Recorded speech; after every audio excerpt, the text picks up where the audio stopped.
नमस्कार, आप देख रहे हैं सिटी पोस्ट लाइव और आपके साथ मैं हूं अंजलि राव। वक्फ बिल पर प्रेस वार्ता, अनिसुर रहमान और अशफाक करीम का बयान। दरअसल आपको बता दें कि पटना में वक्फ बिल को लेकर अनिसुर रहमान और पूर्व सांसद अशफाक करीम ने प्रेस वार्ता में सरकार पर गंभीर आरोप लगाए। अनिसुर रहमान ने कहा कि 2 अप्रैल को पेश किए जाने वाले इस बिल को वापस लिया जाना चाहिए क्योंकि इसमें कई खामियां हैं जो मुस्लिम समुदाय को नुकसान पहुंचा सकती है। उन्होंने बिहार के मुख्यमंत्री नीतीश कुमार से अपील की कि वह इस बिल का विरोध करे और इसे वापस लेने की मांग करे। इसी के साथ साथ अशफाक करीम ने कहा कि मुख्यमंत्री ने मुसलमानों के लिए कई कदम उठाए हैं और इस बिल पर भी जल्द निर्णय लिया जाएगा। उन्होंने उम्मीद जताई कि यदि बिल पास होता भी है तो नीतीश कुमार इसे मुस्लिम समुदाय के हित में ही रोकेंगे। वही इमारत शरिया और अन्य मुस्लिम संगठनों ने भी इस बिल का विरोध किया है और इसे वापस लेने की अपील की है। अब क्या कुछ बात होती है यहाँ पर प्रेस वार्ता में, क्या कुछ फैसले लिया जा रहे हैं, आप पहले वो प्रेस वार्ता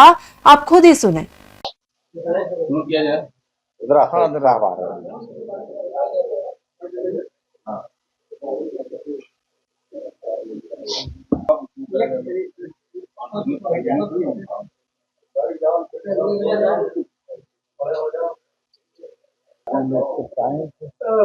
शिवली साहब को लेके आए हैं।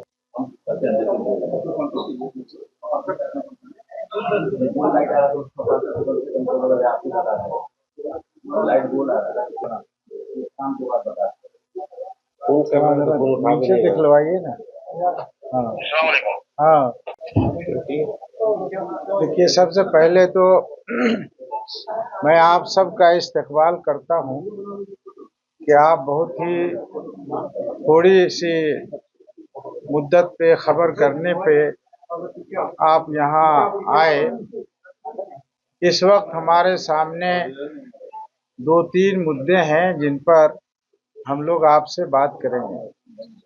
उनमें सबसे पहला मसला है कि माननीय मंत्री भारत सरकार ने कल शाम को ये ऐलान किया था कि वक्फ बिल वो 2 अप्रैल को पेश करेंगे।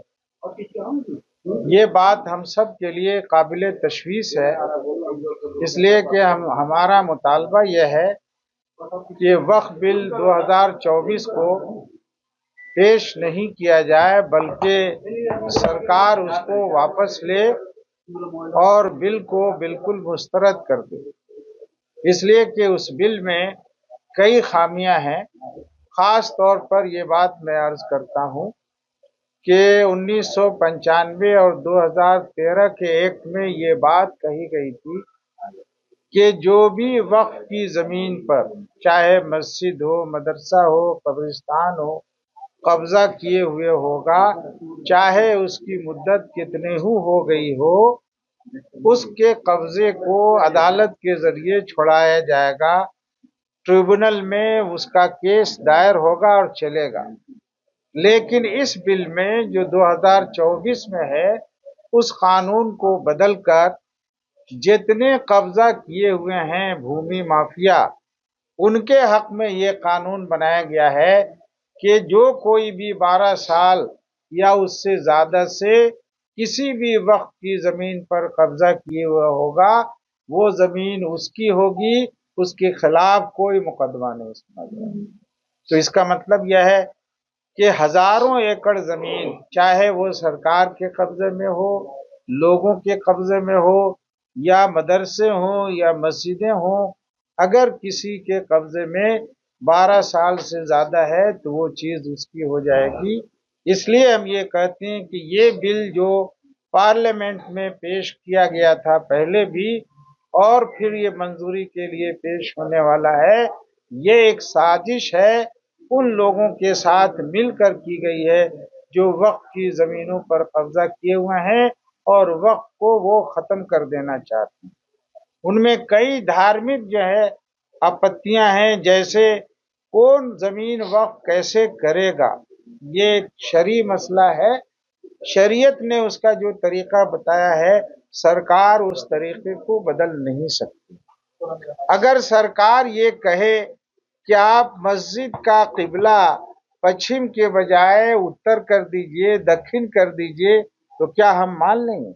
नहीं माने। इसलिए हमारा मुतालबा यह है कि वक्फ बिल में बहुत सारी खामियां हैं, 44 खामियां हैं। इसलिए सरकार, भारत सरकार उस बिल को पेश न करे, उसको वापस ले।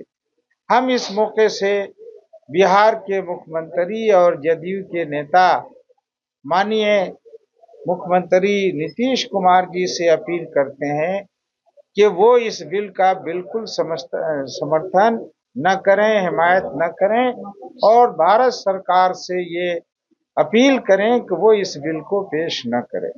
इसी तरह हम माननीय संसद जनाब चिराग साहब से अपील करेंगे कि वो और उनकी पार्टी के मेंबर इस बात को यकीनी बनाएं कि अगर कल बिल पेश होता है तो उसकी हिमायत नहीं करेंगे। हम उनसे भी कहेंगे कि वो इस बात पर जोर दें कि भारत सरकार, हुकूमत इस बिल को पेश नहीं करे। हम चंद्रबाबू नायडू से भी अपील करते हैं कि वो इस बिल की हिमायत बिल्कुल नहीं करें और इसको वापस लेने के लिए भारत सरकार से वो जरूर दबाव दें। इसके अलावा और जो सहयोगी हो पास न करे। ये मुसलमानों के धर्म का सवाल है और इसका ताल्लुक अगर एक बार एक धर्म की चीजों पर कब्जा हो जाता है तो दूसरे धर्म की चीजों के लिए भी सरकारी तौर पर कब्जा करना, उसके लिए कानून बनाना आसान हो जाएगा।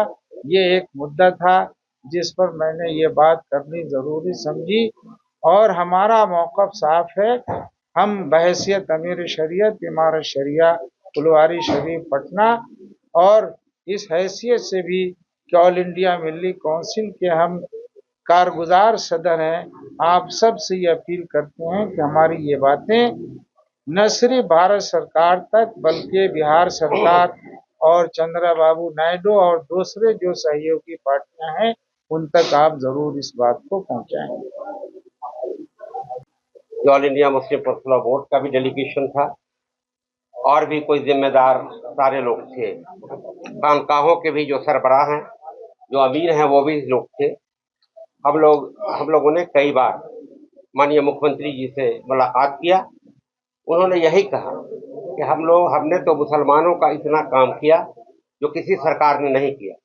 और वाकई ये गिनती आप लोग अच्छी तरह से कई बार इस पर बात हो चुकी है। तो इसलिए ये जब वो ये कहते हैं कि मुसलमानों का काम अक़लियत का काम हमने बहुत किया, और वाकई उन्होंने किया, तो जब उन्होंने किया है तो ये भी मामला अक़लियत का है। उन्होंने हमेशा यही कहा कि आप लोग बेफिक्र रहिए, हम आपके साथ हैं। अब 24 घंटे से कम का वक्त बचा है सर, क्या फिर से मुलाकात कर जवाब मत दीजिए। ये बताइए कि क्या आपकी पार्टी इस बिल का समर्थन करेगी या विरोध करेगी? मैं समझता हूँ कि नीतीश कुमार जी जरूर आज कुछ न कुछ फैसला लेंगे। कल है बिल पेश और वोटिंग का मामला कल है। आज कुछ न कुछ फैसला नीतीश कुमार जी जरूर लेंगे कि ये बिल पास न हो, और अगर हो भी खुदा न खास्ते तो पूरी तरह मजबूत अमेंडमेंट के साथ, जिससे वक्फ का नुकसान न हो। जो वाकिफ की मंशा है उसके तहत वो बहाल रहे, उसका नुकसान न हो। ये जरूर इतना ख्याल नीतीश कुमार जी रखेंगे। जहां तक मैंने उनके जहन को पढ़ा और आज तक समझा, खासतौर पर अक़लियतों के मामले में। इस मामले पे लास्ट मुलाकात और बात कब हुई थी आपकी नीतीश कुमार के साथ? बराबरी होती रहती है। बराबरी होती है। जरा ठहर जाइए, जरा सा ठहर जाइए ना। मैं एक बात बता दूं, मामला ये है, जिस जमाने में वो अमीर शरीयत बने, जनाब फैसल रहमानी साहब जब बने, तो हम लोगों को ये कहा गया कि आलिम है, और ये उनकी तरफ से खबर आई कि हमारी शहरियत यहाँ की है और मैं अब रेगुलर रहूँगा। लेकिन आहिस्ता आहिस्ता चलकर ये बात सही साबित नहीं हुई। तो एक सवाल हम लोगों ने रखा कि साहब, जब all India Muslim personal law board ने उनको इस बुनियाद पर मेंबरशिप से और सेक्रेटरी से उनको हटा दिया, तो हम लोगों ने उनसे दरियाफ्त करना चाहा कि आखिर बात क्या है। तो कन्फर्म हुए कि उनकी शहरियत नागरिकता जिसको कहते हैं, शहरियत उसी को उर्दू में कहते हैं, नागरिकता हिंदी में कहते हैं, सिटीजनशिप अंग्रेजी में कहते हैं। तो वो उनकी यूएसए की है और मेरे पास सबूत भी है उसका कि यूएसए की है, इस पर भी है। तो हम लोगों ने कहा कि ऐसे मुतनाज़ा लोगों को नहीं रहना चाहिए, जो डिस्प्यूटेड हो उनको कम से कम इस जगह पर नहीं रहना चाहिए जिस तरह मुस्लिम पर्सनल बोर्ड से हटाया गया। अगर वो साबित करते हैं कि हमारी शहरियत यहाँ की है, हम ये सवाल करते रहे, लेकिन वो साबित नहीं कर सके। दूसरा मामला यह आया, एक बार मेरे पास आए तो हमने पूछा कि एयर में ये बात आ रही है कि आपका जो बैतुल माल है वो बिल्कुल खाली हो रहा है, करोड़ों करोड़ रहा करता था, अब लाखों में भी नहीं रहता है।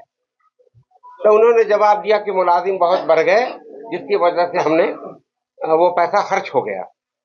तो हमने पूछा कि पहले मुलाजिम को जो बहाल किया तो ट्रस्ट से आपने अप्रूवल लिया, पोस्ट सैंक्शन कराया तो नहीं, अप्रूवल लिया ट्रस्ट नहीं, तो हमने कहा एडवर्टीजमेंट किया तो नहीं, तो आपने जिसको जहां बहाल कर लिया, यह आपको नहीं है, ट्रस्ट से ये मशवरा लेना चाहिए था। फिर उन्होंने कहा कि अगर बैतुल माल में पैसा घट जाता है, इस ट्रस्ट से उस ट्रस्ट से हम ले लेते हैं। हमने कहा यह भी गलत है, कानूनी ये आपके अख्तियार में नहीं है। दोनों ट्रस्ट, जो लेगा और जो देगा, दोनों की मीटिंग होनी चाहिए। ये सब बातें होती रही, लेकिन और वो आलिम भी नहीं है जो दस्तूर में है कि आलिम होना चाहिए।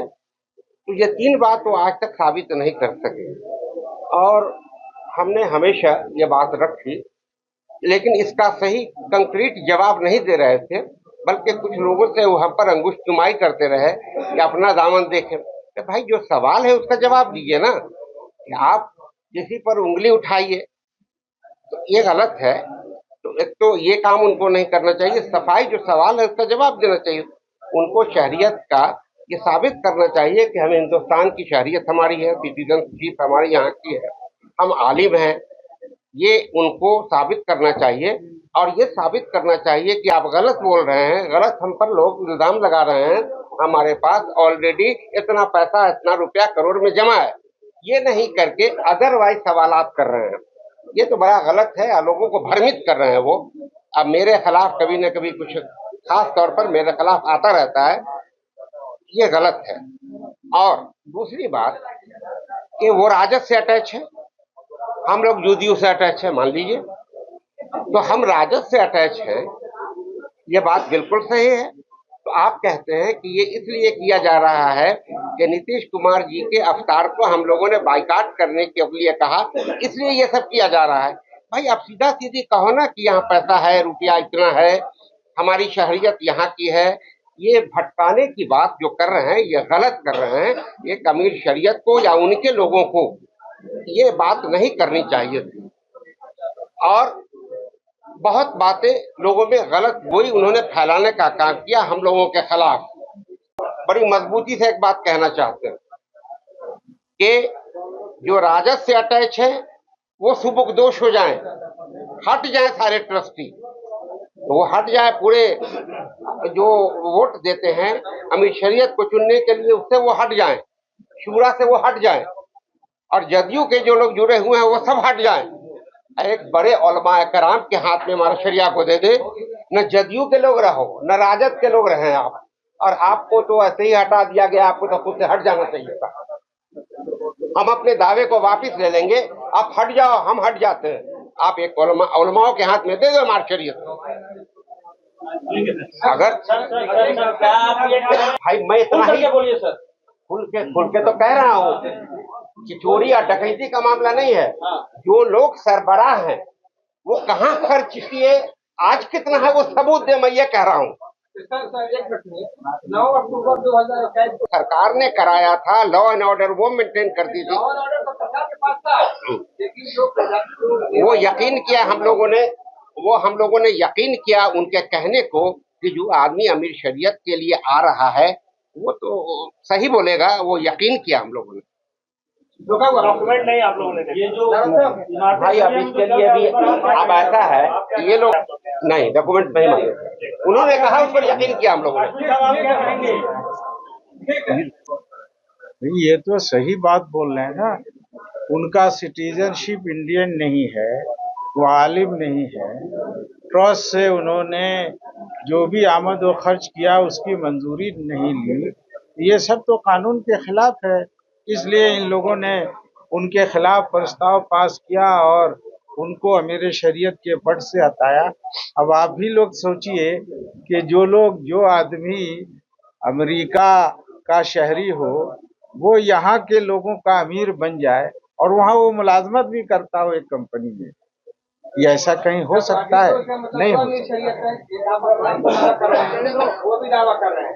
दावा नहीं कर रहा है, बल्कि ट्रस्टी ने इनको बनाया है। वो कहते हैं हम नहीं बनाए हैं। नहीं, जबरदस्ती का। देखिए, आपसे एक सवाल मेरा है। नहीं, वो जवाब मैं देता हूँ। देखिए, हजरत हमानी साहब ने, मेरी बात सुन लीजिए, इस बात पे मजबूत बात।